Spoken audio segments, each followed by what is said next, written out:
šalia manęs pati didžiausia Case AH naujiena. Tai Optum serijos traktorius, kuris yra gaminamas Austrijoje San Valentino mieste. Tai mes šalia turim Optum 440 modelį, kuris yra 435 arklio galių vardinė galia traktorius. Traktorius gali būti 360, 390 ir 440 arklio galių. Traktorius pasižymi tuo, kad atitinka visus europietiškų ūkininkų norus.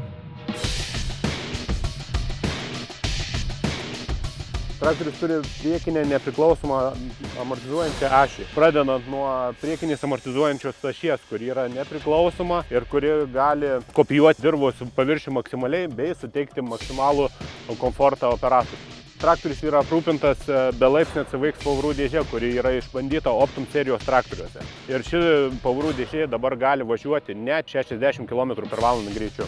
Kas svarbu, tai traktorius gali turėti priekinį darbinį veleną, kuris gali turėti sūkis 1000 ir 1000 eko.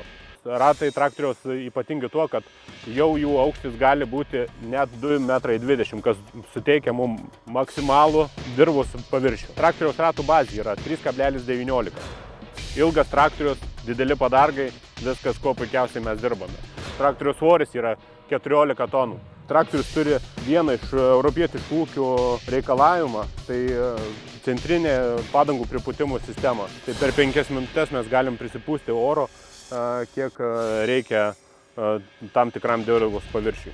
Taip pat traktoriaus hidraulinis siurblys galima pasirinkti 220 arba 360 litrų per minutę. Traktoriaus kabina ta pati iš serijos Optum. Tai visi esam jau turbūt matę, o jeigu kas nematė, tai kviečiu pabandyti.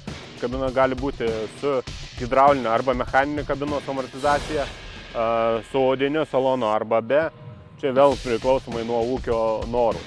Aišku, mes turime šitam traktoriui jau turėti navigaciją. Tai navigacijos sistema šiam traktoriui taip pat yra ir gali būti jos tikslumas iki 2,5 cm tikslumo. Ir traktorius yra aprūpintas LED lempų apšvietimu. Tai yra, mes čia ant šito traktoriaus turim 20 darbinių LED lempų.